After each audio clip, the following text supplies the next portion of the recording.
All right. Welcome back post break. How are you doing? How you doing there, Jim? I saw you racing. Yeah. Get a little movement in the break. Excellent. Excellent. How's everybody doing? Wasn't that beautiful and touching, the future vision? I love that. I just love hearing those and witnessing that and just being a part of that process. It's really, really powerful. Yeah. All right. So, Jim, tell us what we're going to be doing next. So thank you so much, Lisa. So as we look at our future, and that's what you guys were tasked with last night and today, we look at our future and we're really putting ourselves out there 12 months from now. What does it look like? How do we stay in flow? The best person that I know in my life that really taught me the distinction of flow is Roger. We're going to go to Roger, and this is a long video. It's about 40 minutes.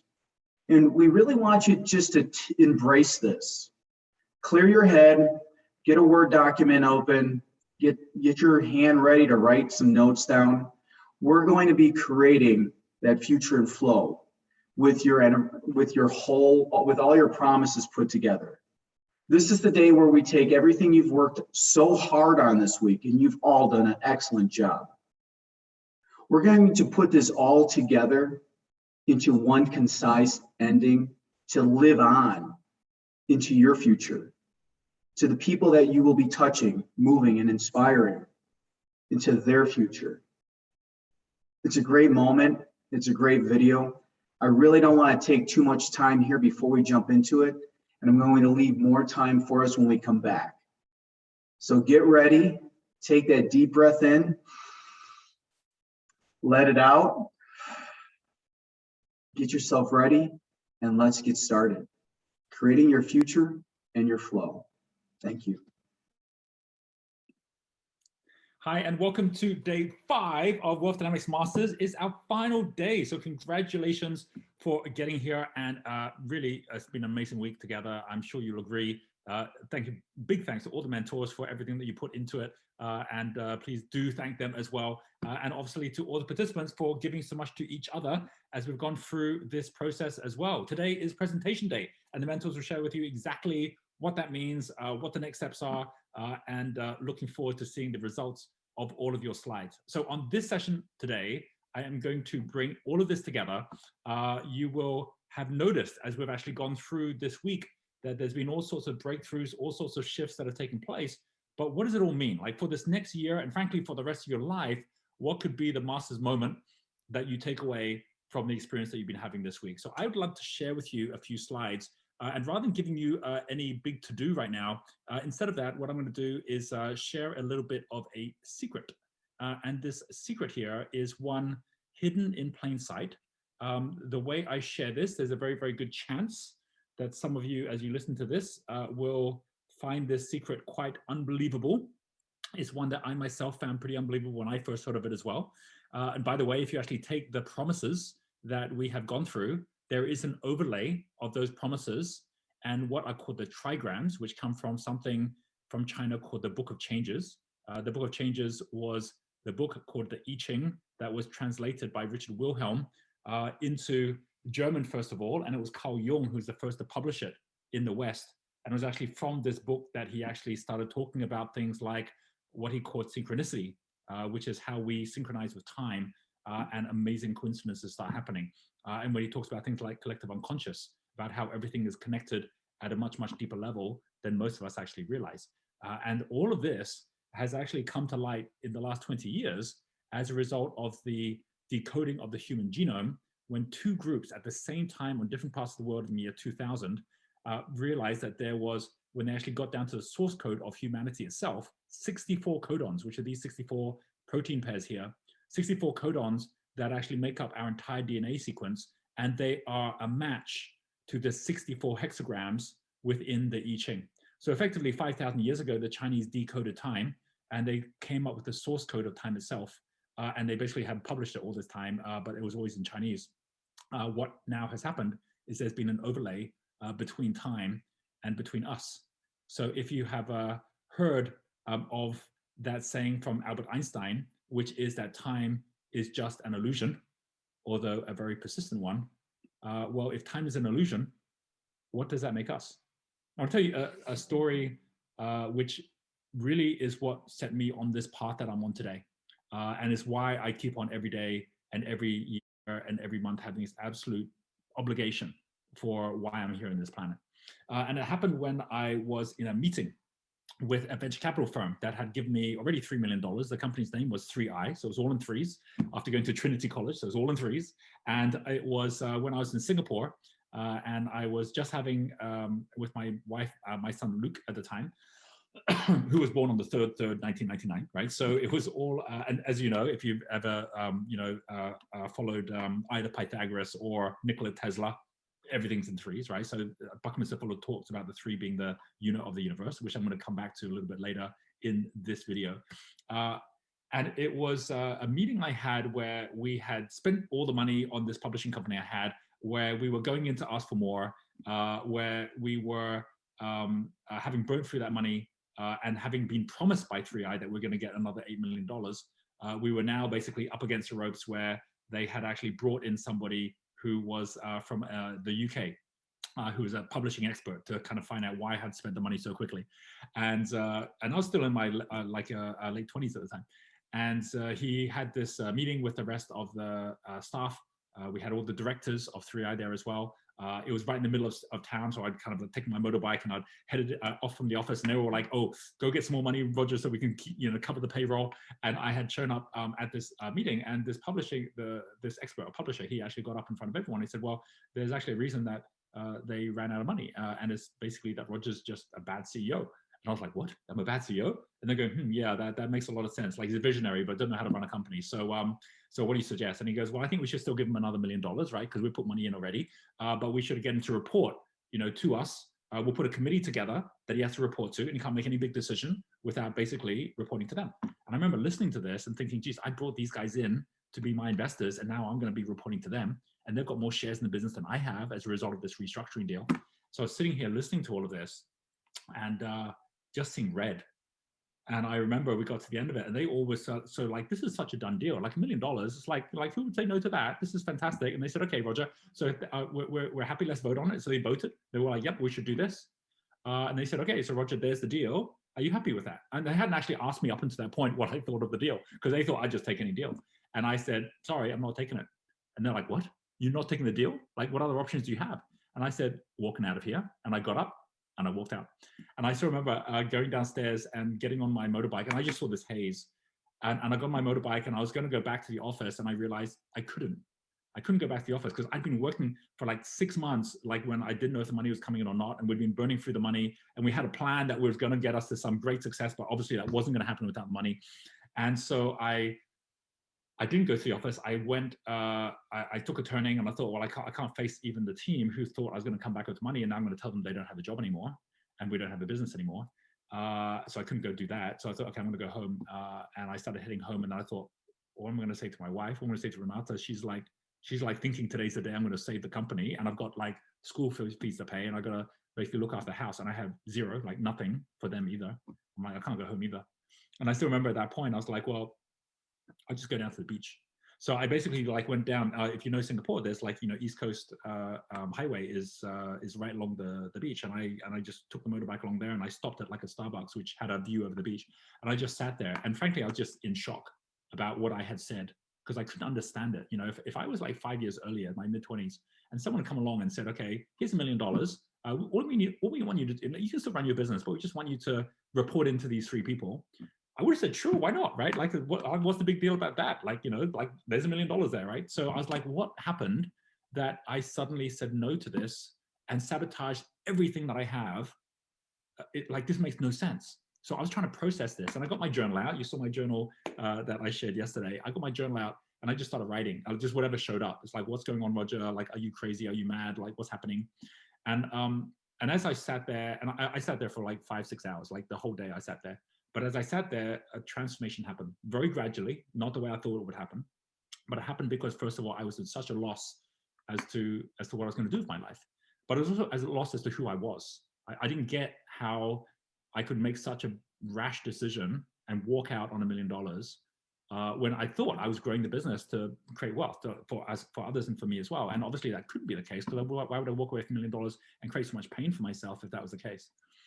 I didn't know about wealth dynamics at the time, right? I didn't know that when someone tries to take your freedom away as a creator, then you're just going to see red and just walk away, because your freedom is more precious than any money. I didn't know that at the time. And as I was sitting there, I was thinking, well, what do I want, Roger? Like if it's not the money, what is it that I actually want? So I started thinking of all the things I might want, right? And I thought, well, it's not really things, right? Like, it's not buying a car. It's like, well, it's probably what experiences, right? It's not the big house or the car or the yacht or anything like that. It's the experience of having these things. So I'm like, okay, well, have I experienced driving a nice car? Have I experienced a nice meal, right? Have I experienced, like a beautiful sunset? Like, what are the things that I have experienced through life? And I started writing down all the things that I was experiencing and thinking, I didn't actually need to own anything because I've experienced all these different things. But as I was starting writing this list of all the things I'd experienced, I then got back to the point about if I've experienced those different things, then what is it left to experience? What do I really want to experience in life? And I started thinking about what I might want to experience. Well, maybe I want like a nicer sunset. Maybe I want a better meal.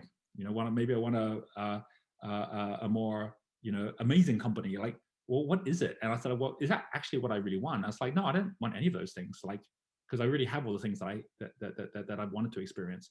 And so at that point, as I was going through this whole thing of writing things down, and I started looking for anything else I might have to live for. And again, remember, I couldn't go back to the office. I couldn't go back home.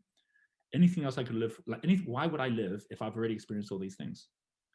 And so as I sat there kind of thinking about this, looking at the waves, seeing people walk by, and just knowing every one of these people is going to die one day. They're all going to die. And what are they going to have to show for it when they die? What am I going to have to show for it when I die? If I've already experienced everything I wanted to experience, how would I feel if I died now? I remember having that thought, and there's a very bit, like East Coast Highway is a very busy road. It's like the cars are zooming around, there's trucks zooming around. And I thought, you know what? I'd be okay if I died right now. I've experienced everything there is to experience. I'm only 30, but I've done it. And I don't want to live for the rest of my life just trying to experience the same things again. And I got to this point where there was this massive gaping hole inside me, because I was like I had nothing to live for. And I also saw these cars zooming by, and I'm like, all right, well, maybe this is it. Maybe I just pack my bags, leave the bag here, leave a little note, and I just walk out into the road, right? And I just decided that's what I was going to do. And I basically got a cup of coffee, and I just drank the last coffee, and I was sitting there, and I just went into this kind of like space of completion. Now, I'd had that experience before, and I'd had it in video games, because I was playing video games with my younger brother, and there was something that would happen in video games when you finished the game, when you won the game. It didn't just finish and go, that's it, the credits roll and that's it. No, what would happen is you'd get to the end and you'd be pushing to just win this game, and finally you'd win it, right? And then there's this like big gap. There's a space, there's a hole, there's an abyss, where you're then like, oh, after all those months of playing this game, and it's over. Then what happens though, in all these different games, is up pops this thing which says bonus round. So you finish, like you won, and then suddenly this thing comes up saying bonus round, and he's like, oh, there's more. And so then you get into this bonus round, and you're playing the bonus round, and what happens in the bonus round is something very magical. When you're playing the bonus round, you're no longer trying to win anymore, because you already won. So you're not even trying to win. And what happens in the bonus round is you actually start realizing you're enjoying it way more, given that you already won, because now you get to experience everything fully, the whole game, all the best bits of the game, you get to experience all of it without having to prove anything, without having to be anyone, without feeling you're not good enough, because of course you're good enough, you won. So I just paused and stopped, and I go, oh my God. And suddenly from this abyss, like rushed in this thought, which is, I've got a bonus life. Like my life is over. I finished my, like anyone who thinks that reincarnation can't happen, it happened. It happened to me. I basically just was born again, and suddenly I was like, I got this whole bonus life. What would I want to do if I had nothing to get? And of course, if you had nothing to get, the only thing left to do is to give. And I got my journal out. I just started writing. What's my life all about? What's my mission all about? What am I? If there's landing on this planet, And having already achieved everything, what would I want to do with my life to give back? Now, by the way, you could say, well, that was just all in your imagination, Roger, right? That whole kind of messaging and what happened there. But I just heard of all those people in my life who'd always said to me, Roger, it's never about the money. It's not even about the success, to be honest. It's about something much, much bigger. And there were signs that I had already seen. There's books that are out there like Think and Grow Rich by Napoleon Hill and others, where they basically are talking about a secret, like this secret that all the best people know about. Andrew Carnegie was the person, the first billionaire ever, and he was the person who contracted Napoleon Hill to write the books that he wrote. First of all, the Carnegie Secret, and then Think and Grow Rich, because Carnegie had the secret that he thought everyone should know about. And Napoleon Hill decided not to explicitly say what the secret was because he thought people would think he's crazy. So instead of actually saying what the secret was, he basically said, you've got to keep on reading the book over and over again, and eventually you'll get it. And my first book, which became a bestseller, Wink, it's the same secret, right? It's the same thing that's in there. What comes after number 29 is something in there that you have to keep on reading over and over again. I want to share that secret with you because I think that if you really get this, suddenly your entire plan for the year, in fact, maybe for the rest of your life, will change. And I want to do this before you actually have a chance to share with everyone your vision of where you want to go for the future, like what that picture looks like. And all those fears you might have about failing, that maybe this might change the way you think about those as well. So let me share my screen with you where, what I was just talking about there in terms of a master's moment, that was my master's moment. It was that moment when suddenly the curtain got pulled back and I saw reality for what it was. This is what Andrew Carnegie also saw as the true secret as well. And if you're thinking, well, maybe it's just me and Andrew, here's some people you might recognize. This is Elon Musk talking just a few years ago about, is life even real? Is reality a made up thing? And he's talking here about video games and what's going on with video games. And he's talking very specifically about a paper, which is a probability paper, which is written by Nick Bostrom. Are you living in a computer simulation? And he's been asked about this, like what's his belief on this? So let's have a listen to what he has to say. If you assume any rate of improvement at all, then the games will become indistinguishable from reality. They'll be indistinguishable.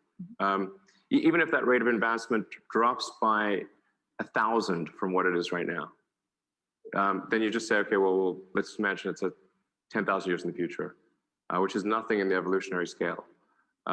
So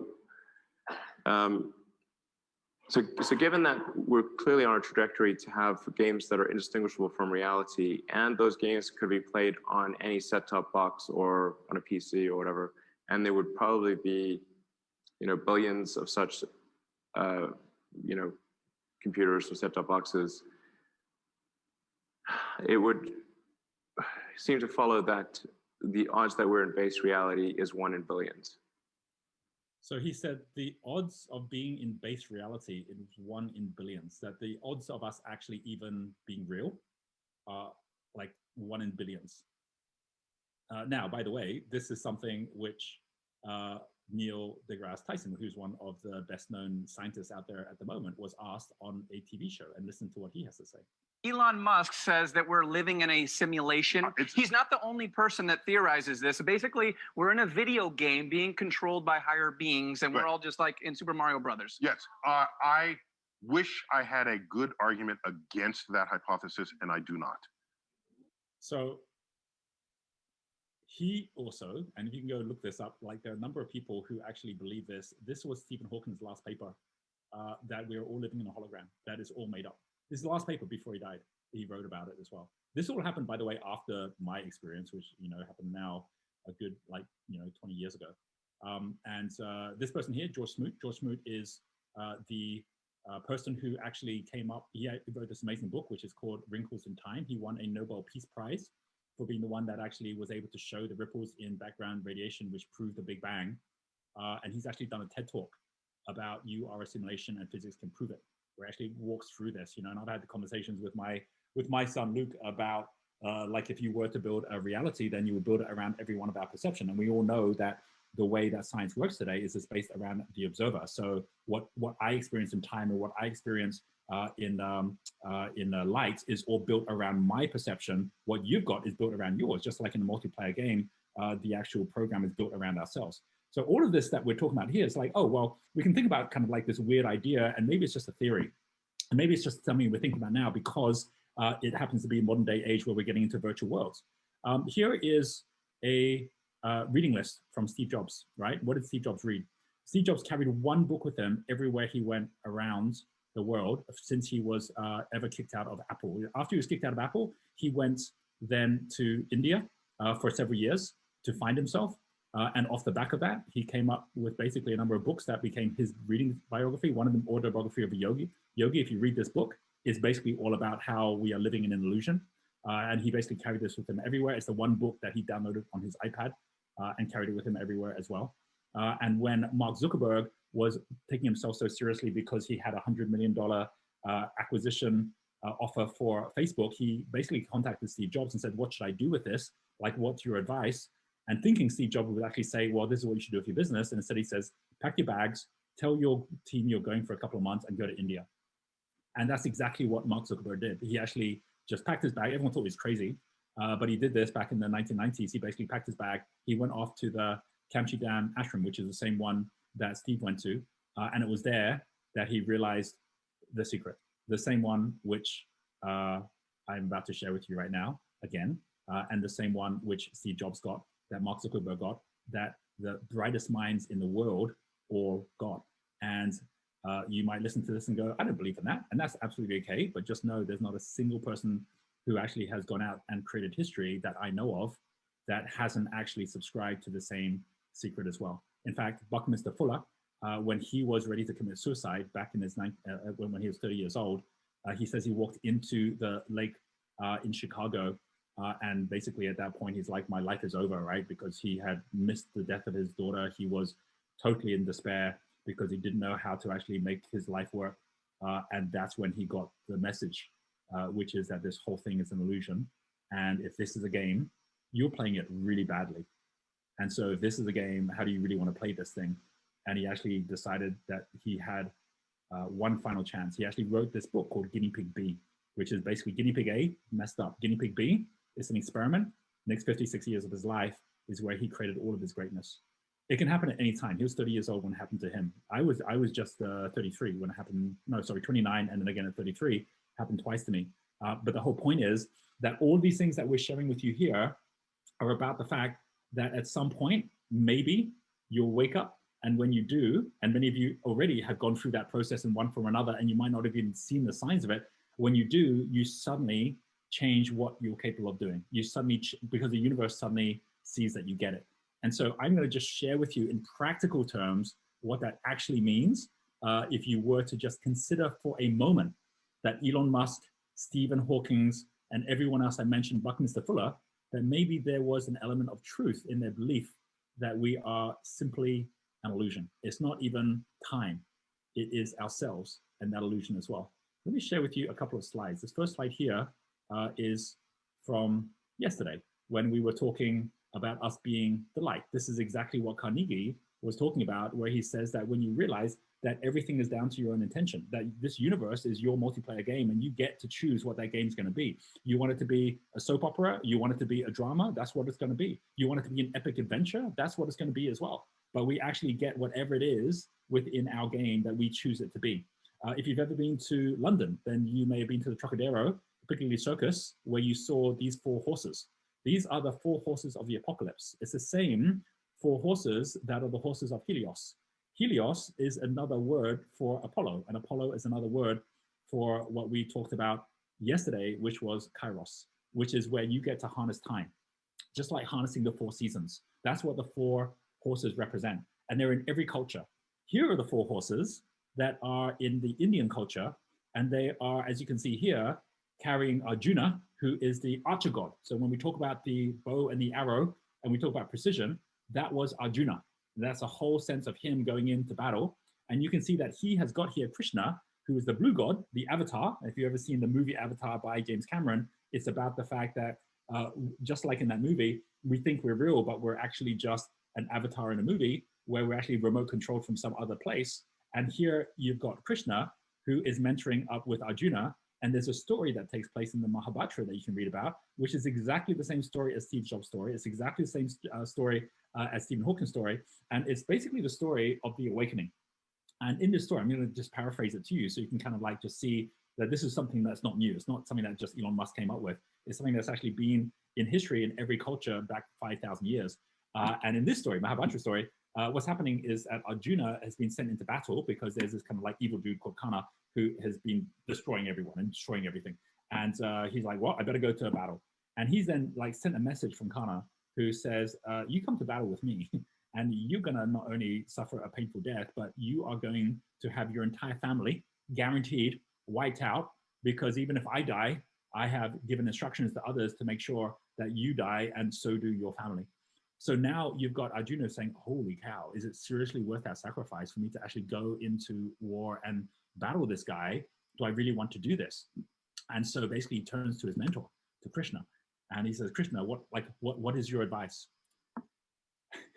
Krishna says to him, and I'm paraphrasing here, but he pretty much says to him, what is your problem that you actually think that you're real? Like, don't you get you're actually just a story in a book? You're just a character in a book. And if you're trying to do things that are there just to serve you or just to, cause you to have a convenient life, no one's going to want to read that story. Like, you are in this story for other people to read. Do you have something worthwhile to do or to say? Because if not, no one's going to remember you anyway. And effectively, he was like just laying it out to Arjuna that Arjuna himself was a fiction, was just basically this made up thing, and said, like, are you living a life worth telling? Now, when he said this, Arjuna's like, what on earth are you talking about, dude? Like, I'm a real person doing real things. I feel real pain.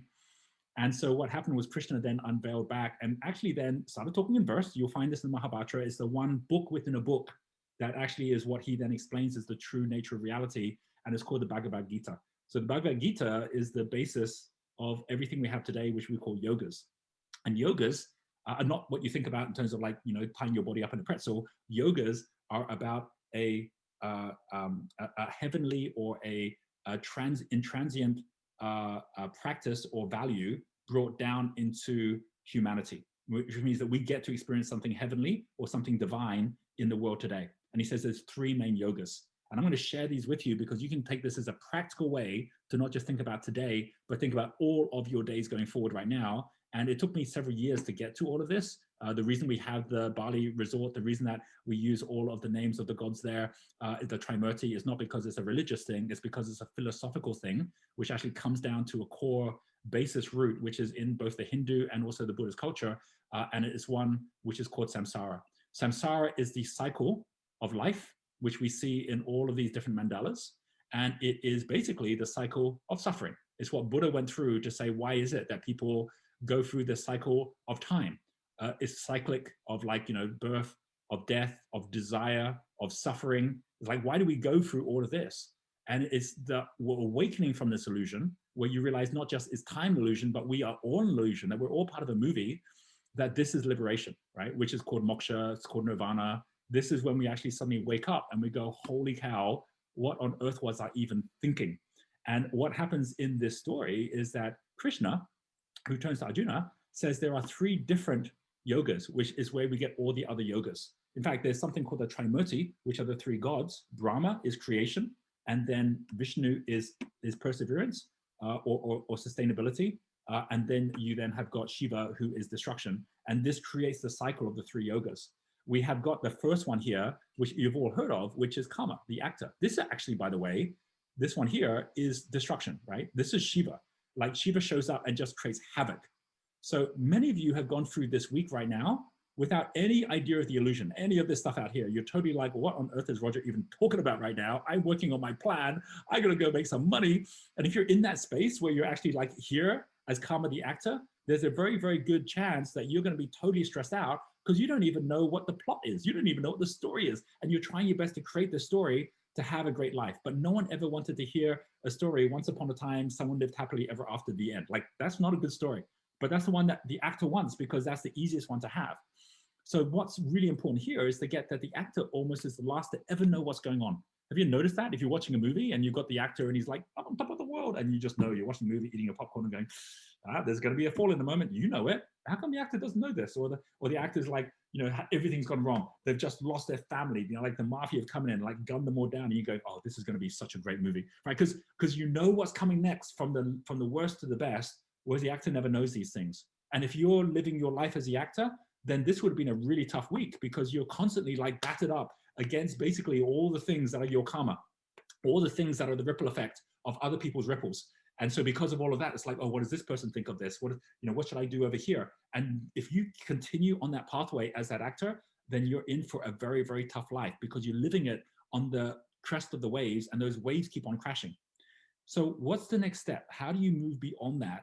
And the key to this is understanding that there is a second type of yoga, whereas the first one, which is a practice of karma and being aware of the ripples, just knowing, aha, there are ripples here. And yes, there's part of me, Roger, which is Roger the actor, that shows up and lives the human experience. There is a second element here as well, which is called jhana. Jhana, by the way, is all about being awakened from the illusion.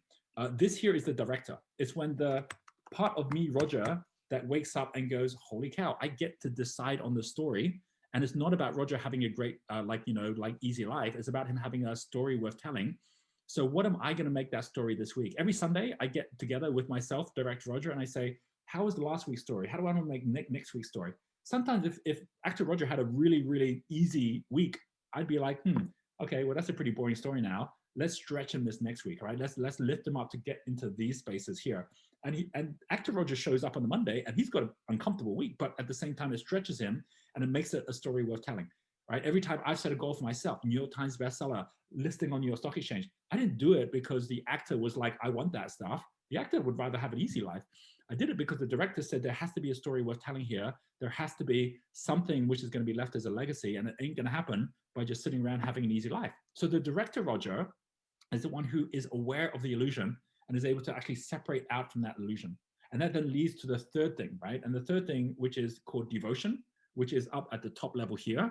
This level here is all about devotion, and it's about something which is no longer the actor or the director. We're now talking about something up here, which is called the witness. This is the person watching the movie. This is the person who is timeless, where they see the illusion for what it is. And that doesn't mean that they're not willing to still witness it. Like every day, waking up to the magic of this incredible film set that we all have is just, once you become super aware of this, this is more than just living in the present. It's the present living inside of you. You know, there's that great parable which is told by Deepak Chopra, actually, in his book, Synchrodestiny. And he says there are two monks, and they are debating something. They go back to the master, and they say, Master, we've got a disagreement here. We saw a flag blowing at the top, like moving at the top of the hill. And he says that it's the flag that's moving. And I said, it is the wind that's moving. Which one of us is right? And the master looks at both of them and says, neither of you are right. It's your consciousness that's moving. Once you realize that basically all of this stuff that we've imagined up and that we're doing at the moment, that if you're living a small life, well, that's the choice you're making, which has nothing to do with playing it safe, but everything to do with not getting that this game is here to be played once. And if you're here to play this game once, why on earth would you actually play that small game when you can play any game whatsoever?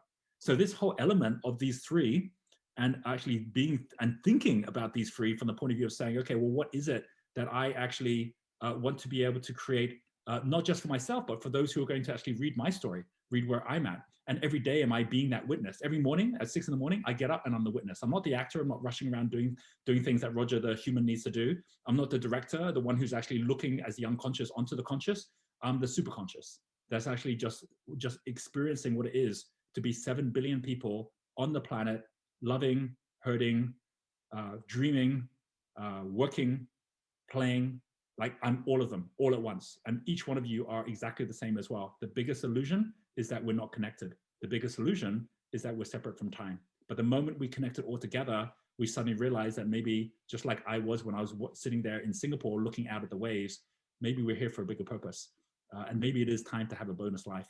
Maybe it's time to actually say there's nothing you can do that will allow you to fail. And it's time to move and shift yourself forward. And the way to do it is through the promises, is to know that some things will never change and some are always moving and will never stay the same. AEIOU actually comes as the 5 vows, which are the 5 promises. When David basically got Goliath right between the eyes, he did it with one of 5 stones. Those 5 stones represented the 5 vows, which we actually see as the 5 planets, which are actually going out there in the sky. This here, by the way, is the actual diagram of Solomon's temple, which was drawn by Isaac Newton.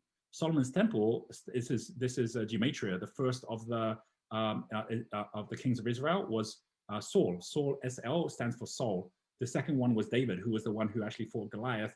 DVD is divide. When you have soul and you divide soul, you get the soul of man. Soul of man is where we get Solomon. And so Solomon's Temple is the soul of the template for the soul of man. It's basically the entire universe where we're the microcosm of the macrocosm, and where there's a code within this where A, E, I, O, U are the keys that actually unlock the constants. So vowel become vowels and constant becomes consonants. And you can see here, A gives you B, C, D, E gives you F, G, H. This is the Holy of Holies, where the 10 Commandments, which were the promises of another era gone by, was housed. And then you have I, which unlocks these 6, O unlocks these 6, U unlocks these 6. And this gives you the full structure of the alphabet. And these 5 link to the planets. Mars was the triangle, which became A. Venus was the square, which became E. That's A and E, which is Mars and Venus, which became Adam and Eve. This became humanity. The I, which is the trident of Jupiter, and O, which is the rings of Saturn, that became I and O, but it also became 1 and 0, which is where we actually get the binary code. And we're living in a digital age where the 1s and 0s are growing like crazy, and we're wondering how humanity is going to keep up. And if you're saying, well, where is the value if this is leverage, right? If we can leverage with digital like never before, then where can we get to the value? And the answer is with the A and the E, right? We don't have to go out there to be more mechanical. We just have to be more human. And realizing that the way to master money is to do exactly this, because I and then O and Mercury, which was basically the basis of alchemy, became the U. That was a spiral. This becomes the basis for money, because money is nothing more than an I, O, U. Our ability to be able to actually link everything we're doing to value and link everything we're doing to the growth of this universe that we're in comes down to these 5 elements, which actually happen to be in every single one of the words that we actually utter. The only ones that are 3 outside of that are the spirit vowels, which is W, H, and Y, which spells Y.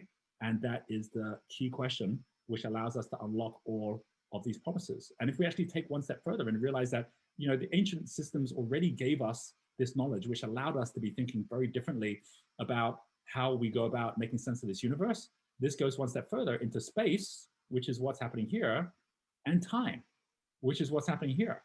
And in time, a pack of cards actually allows you to see how an entire calendar gets linked to the I Ching. In fact, the pack of cards was designed in China as a way to export the I Ching in a way that everyone would be able to understand. So you've now got what was Mars or Adam, which became air and also wood, becomes what we have here as a tree, which are the clubs.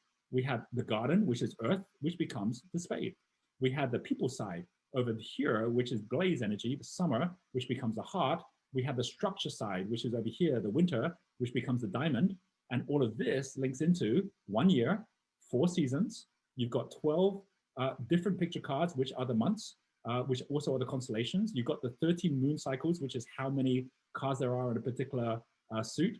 Of course, there's 52 cards in total. And if you actually even count the 1 for the ace, the 2 for the 2, the 3 for the 3, all the way through for the entire season, you end up with 91. And you multiply 91 by 4, and you end up with 366.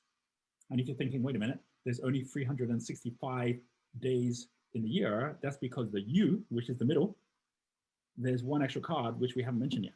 And that is the Joker. So think about that for a moment, right? Like, who are you? You are the Joker. As they say in Batman, the way to be the Joker is don't take everything so seriously. What happened that moment when I was there looking out at the sea and thinking I can't face my wife and my family, I can't face my staff, is I just started laughing like crazy. In fact, the Starbucks dude came out and said, "Are you okay?" I was just like laughing so that there was like streams coming down my eyes. And I'd heard about how with enlightenment, you just burst out laughing because you just realized just how ridiculous the whole illusion was, because I, up until that point, had taken myself so seriously. And when I realized that I'm the Joker, I trump everything and there's nothing to lose anymore. There's no way to lose. Whatever I do is all part of this experience. When I felt that, and I felt that in my soul, it allowed me to go back to my team, allowed me to go back to my wife and just tell them everything's going to be okay. And from that day onwards, with zero failure, I've gone out, just lifted myself from level to level. Not to say there aren't things I learned, not things that I'll fail at, but I don't see them as failure anymore. That's the way I used to in the past. And more importantly, I'll always stretch myself to a high level, because just like Arjuna, there's a calling. Just like Steve Jobs, Stephen Hawking, Elon Musk, they're driven, not because they're trying to prove anything, but because there's an obligation for them to have to play the game the way the game was actually designed. So I want to share all that with you, because I know this is a much longer video than normal. I wanted to share with you the fact that as you're going on this pathway, I've left some slides in here which actually give you an insight into my journal, where I'm actually sharing. Nosha to Ipsum talked about Apollo, who is the god of light. This here is on the Temple of Apollo, which is also the Temple of Delphi, which you'll find in the Matrix, where this actually was the sign above it, which is know thyself. And this is a symbol for gold. And this goes through every one of the pages that leads you through from the concept, first of all, of what light is and how it actually links to time, and how time links to space, and how all of this links to the fact that we're here on this planet for a period of time, and it's up to us whether or not we become a victim to that time or whether we become a master to it. And I really hope that from this, you've had inspiration being on this journey with us, that you won't take yourself too seriously, and realize that with that comes a gift, which is your ability to really go out there and play this game the way the game was meant to be played. Think bigger and realize whatever level you get at, to provided that you're willing to have the universe bend towards your story and your game, you're going to have a story worth telling.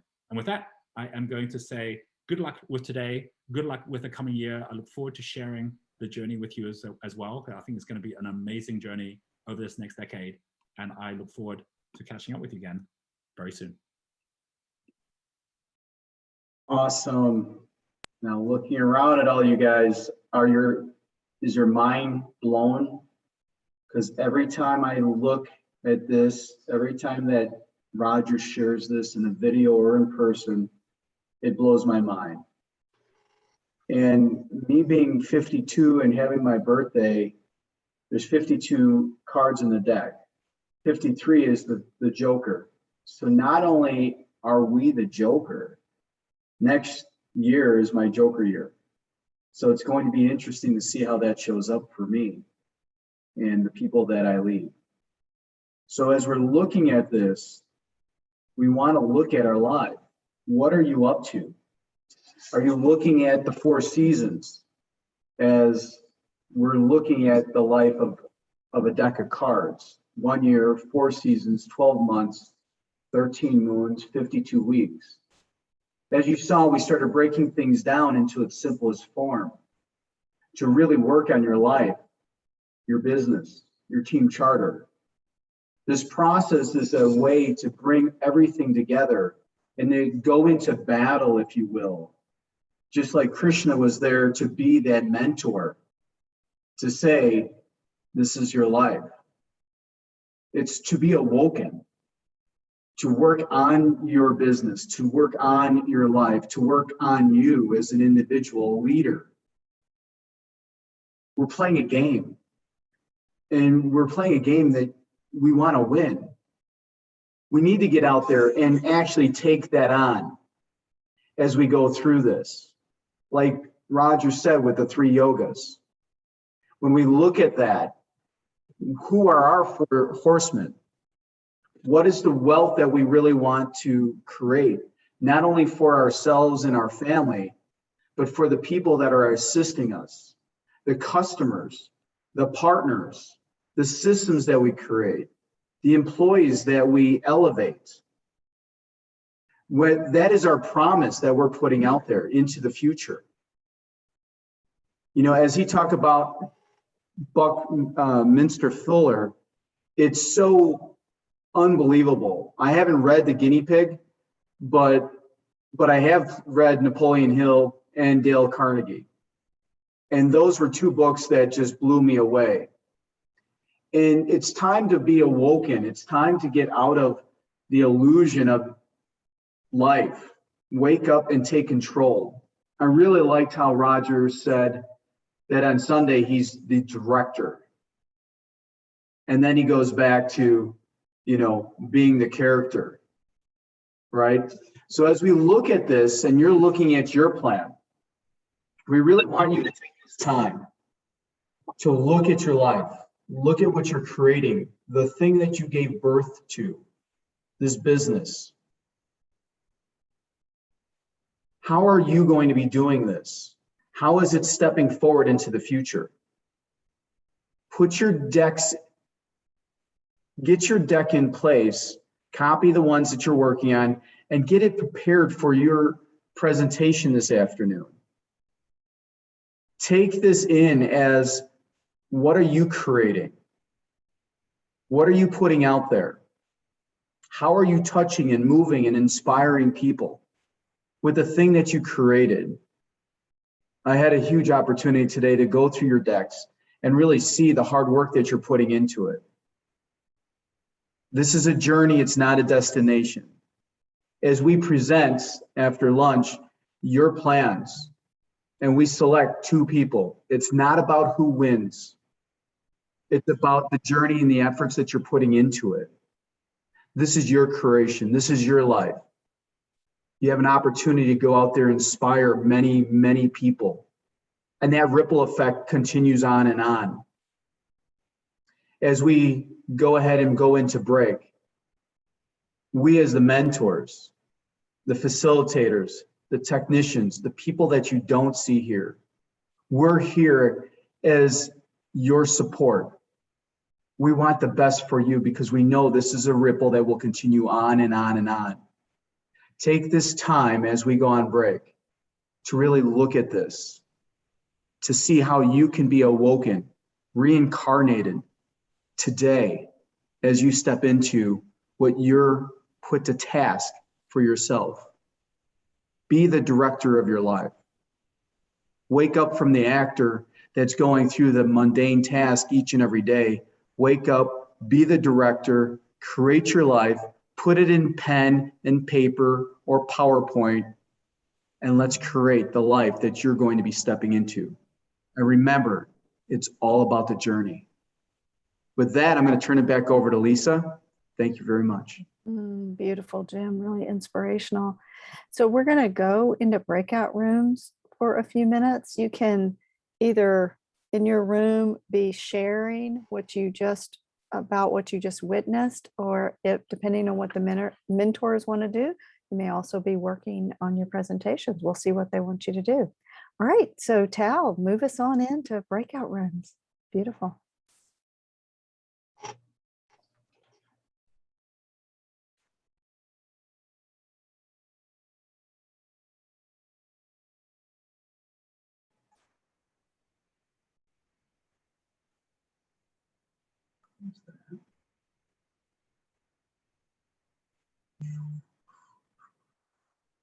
All right, I think that's the last of them. It's so great to be with you guys this morning. Buenos dias, buenos tardes. It's great to be here. So at this moment, I'd like to hear from someone that was touched, moved, inspired from what Roger shared as we summed it up at the end there. I'd just like to get a couple people.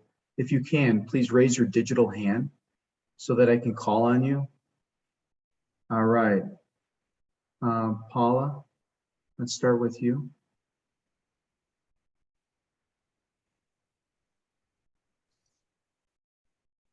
¿Paula o Paulina? Paula, Paulina. Paulina, tú same. primero. A ver, me encantó lo que habló Roger, porque yo hablo en ese idioma desde lo holístico, yo leo el tarot, he estudiado esta sabiduría ancestral de distintas culturas y me encanta porque me siento mejor aquí entre tanto emprendedor, con este lenguaje que yo uso, me siento más cómoda. Y también veo el trasfondo, ¿no?, de cada uno de nosotros, cómo este viaje de transformación a nosotros nos ayuda a expandir nuestra conciencia, a despertar a la conciencia. Y he reconocido en mí también esta experiencia en esta semana, porque me he encontrado a mí misma a través de mi proyecto, de mi trabajo. Y eso es muy bello porque al principio estaba enojada, pero después entendí que debo tenerle paciencia, porque me tengo que tener paciencia. Le tengo compasión y debo tenerme compasión a mí misma. Y ha sido un crecimiento enorme. A lo mejor no tengo idea lo que es las cifras, ni qué tengo que, números que poner, no lo sé, no me importa. Y he aprendido otras cosas y ya traeré a un steel que me haga todo eso, ese trabajo. Muchas gracias. Oh, that was so beautiful. And you know, I don't have the distinction of tarot cards, but I've been you know, exposed to them.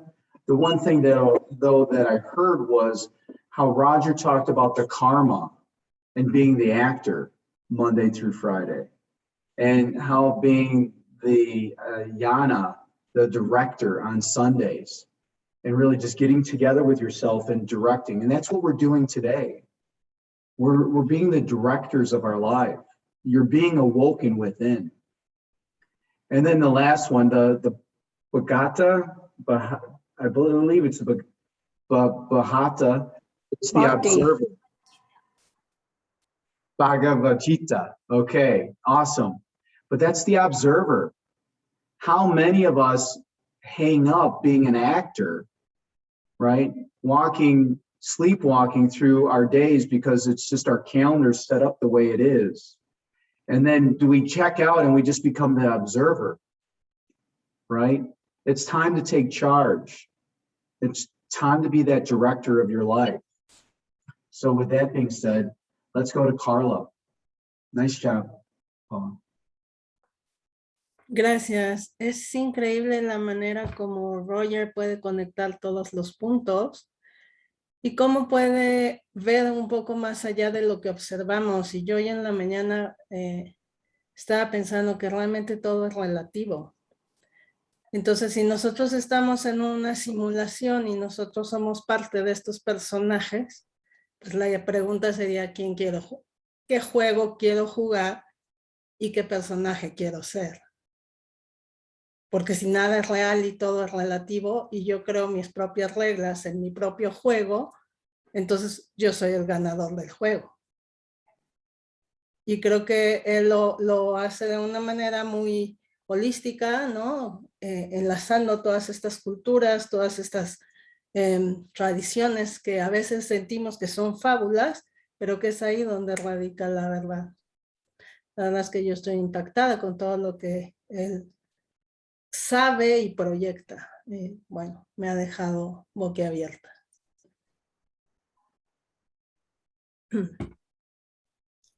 Yeah, I feel you, Carla, and thank you so much for your deep share, because it really opens that up. And every time I hear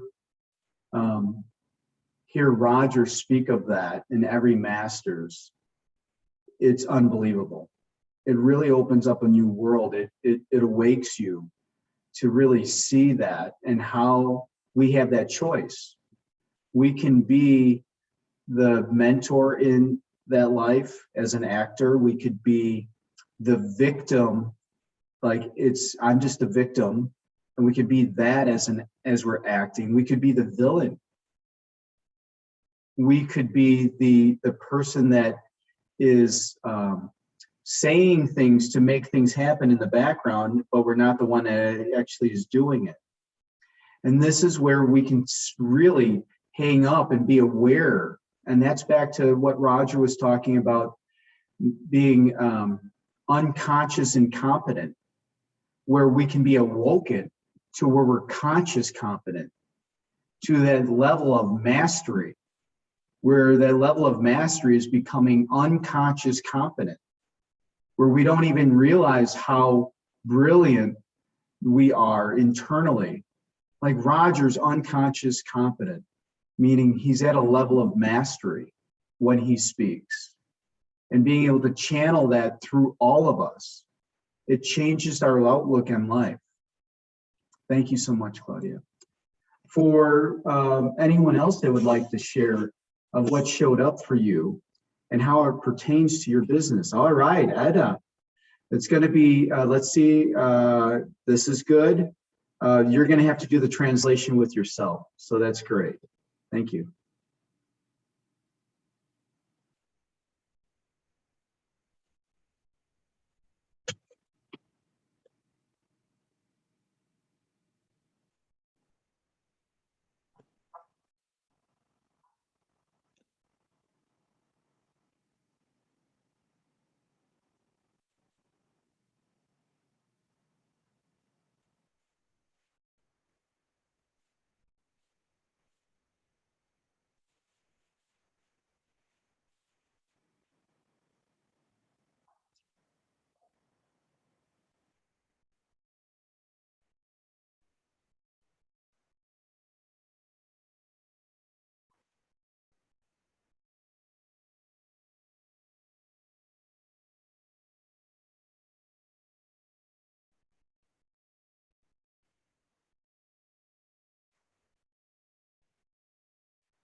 Okay. Thank you.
All right, awesome. That was quicker in Spanish than in English. This is good. So what you shared was just beautiful. And I just want to like really bring forward something here. I put a book in there. It's called The Second Mountain. And in The Second Mountain, it's by David Brooks, and it's called this. So it's called it's by David Brooks, called The Second Mountain. And what you talked about was so lovely, what you shared. And thank you for sharing it all all of it to both of us in English and Spanish, because it's poignant. And I too, turning 50, now I'm 52, I looked at my first part of my life, and Roger shared this too, but we go through the first part of our life trying to figure it out. Who are we? What's our purpose? And a lot of it's ego driven. Like, I'm not good enough. I don't want to look bad. I want to look good. I'm a victim. And we go through and we feel like a pinball bouncing around and hitting things. The second part in that book that I just shared with you, The Second Mountain, it talks about how you go through that first mountain and it's really hard going up, and then you go down, and now the second mountain is different. And it's where we're giving back. It's where we're directing our own life.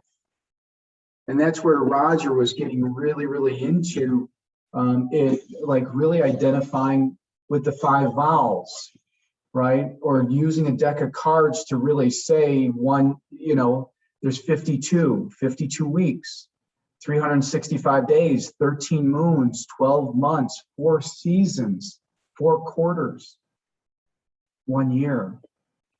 So as we're looking at our lives and we're the director of our lives, working on our business, it allows us to look at our time, and it lets us really look at our team. Maybe we have no team, but we have to create that team. By creating that team, we're getting that exponential factor. Someone like 2 of the richest people in the world are Bill Gates from Microsoft and Jeff Bezos from Amazon. So as we're growing, they gave up a whole bunch of their company, where Bill Gates only owns 1% and Jeff Bezos only owns, I think it was 12% or 4%. I forget the number, but the point is you have to give to get. The more that we give, the more we get.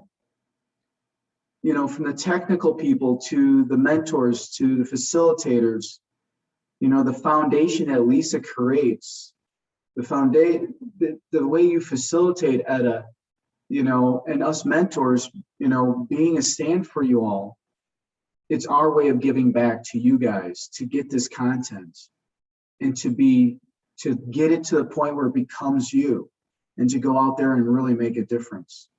So with that, I thank you. Muchas gracias from the bottom of my heart. So with that being said, I'm going to move to the next and open it up for anyone else. I'm going to also go to Lisa and just check on time. And maybe we work on our slides. This is a great time for that. So if we could maybe add some music. And I like what you said, Etta, there. Life is just about giving. So this is a great time. This is called, as Tony would say, being primed. We're in a prime state. So now that we've been awoken, let's take these, get your 8 slides together or 9 slides together, copy them and put them up in the front, away from your whole deck. Let's get prepared for that, so that we can tell people today in our cohort, our group of people, what is your business, what are your promises, and how are you going to change the world with them? Take this time now, work on it, and throw your comments, questions, preguntas in the chat, and we'll be able to help you as we go along. We're going to play some music.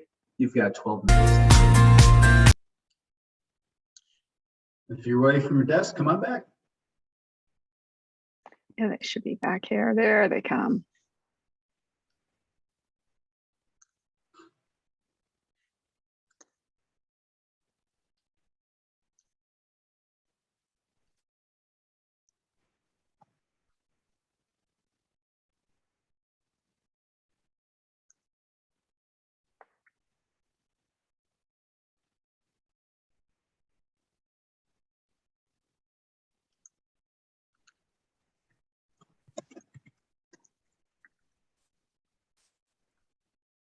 And I think we are all here.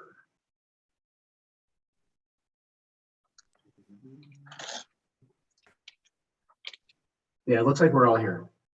Welcome back, everybody. It's great to have you. Love to hear some big takeaways from your group, Terry, and Esmeralda from your group. It was moving for me. I'll just share with that.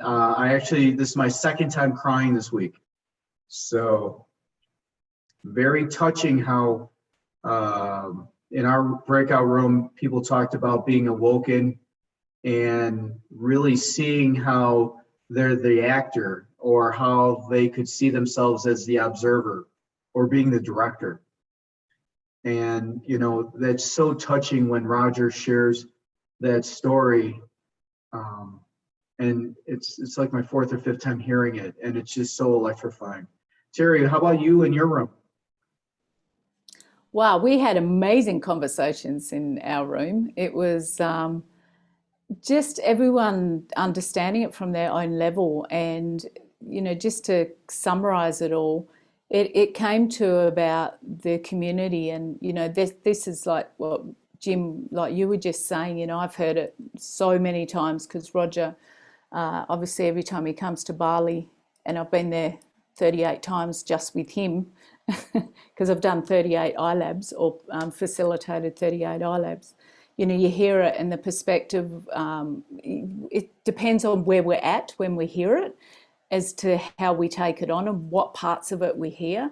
So the depth of the conversation in our group was very much about the, you know, the perspective and the community and how important this community is, and, you know, the contribution that we can make, and, you know, where we're coming from and what influences us and how we allow things to influence us. So it was pretty awesome conversation coming from every single person in that room that shared their perspective.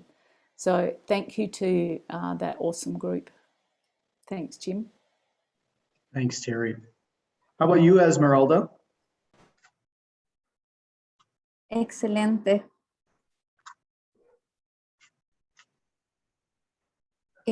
Cada uno compartió desde algo íntimo, muy personal, y se conectó más con su ser que con el hacer que hemos estado hasta el momento.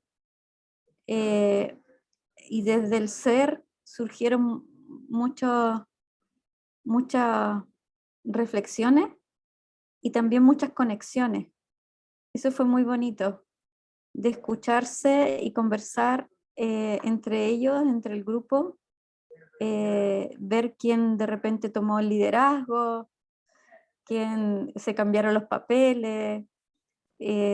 Fue una dinámica que se dio aquí en Zoom, y a raíz del momento vivido con las historias de Roger, cada uno conectó con su propia historia, creando algo nuevo, una nueva comunidad, una conexión, el pertenecer a este grupo de emprendedores que nos llamamos o se llamaron superhéroes, donde cada uno tiene un superpoder y que ya sabe que puede maximizar más que estar tratando de tener poquito de cada otro, sino que potenciarlo y colaborar. Así que eso sería como algo principal que sucedió en nuestra sala. Muchas gracias, Jim.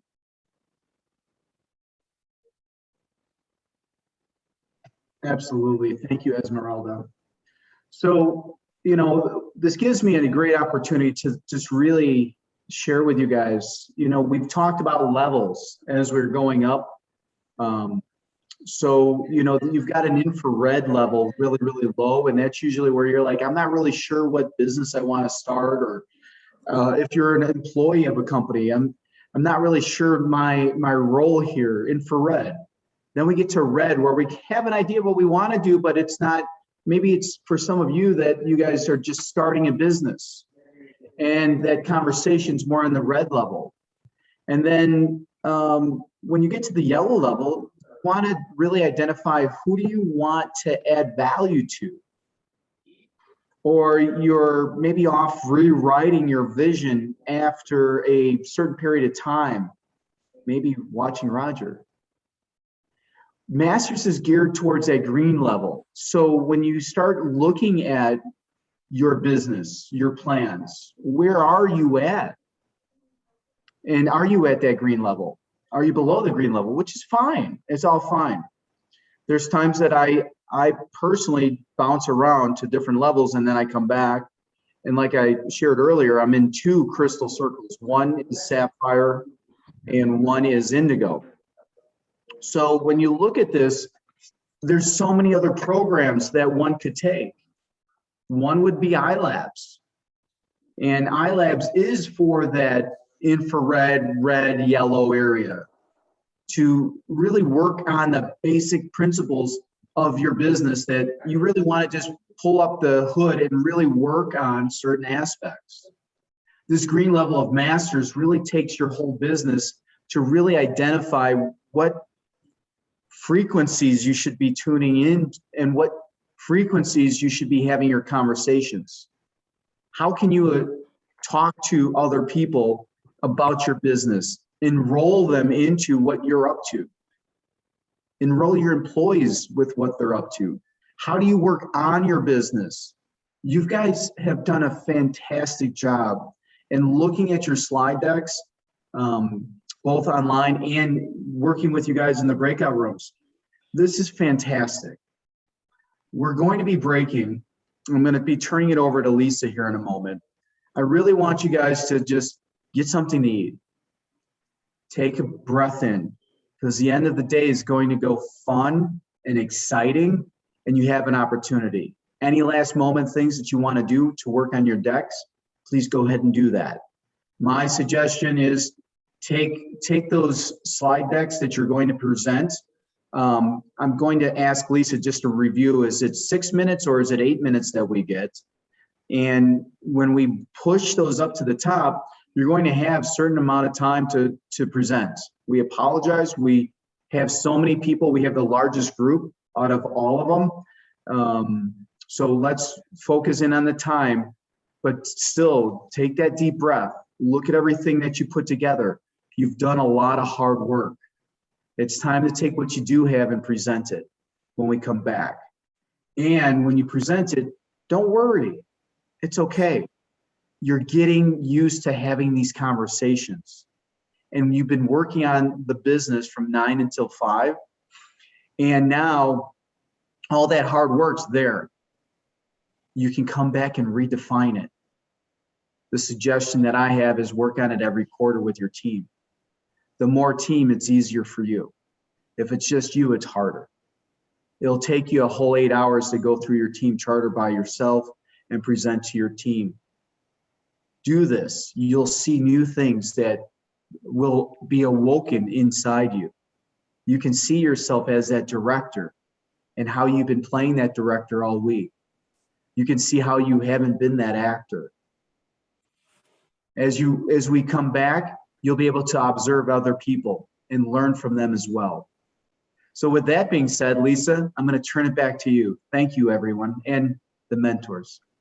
Yeah, beautiful, Jim. Thank you so much. So in your slide deck, remember, it's just your company name, enterprise promise, customer promise, network promise, partner promise, market promise, investor promise, system promise, and social promise. That's all you need. And you've got between 5 or 6 minutes. I mean, you saw we really have plenty of time to share, so we're good. So go take care of yourself, take a nice deep breath, make sure that your slides are at the front of your deck, and we'll see you back in an hour. And if you get a chance, if you're all done and you get a chance, you can drop in some reviews. And if you're still working, don't worry about it. You can do it at the next break. Okay, everybody. We'll see you in an hour. Thanks, Jim. A great session, everyone. Beautiful sharing, Terry and Esmeralda. Yep. Beautiful. See you next.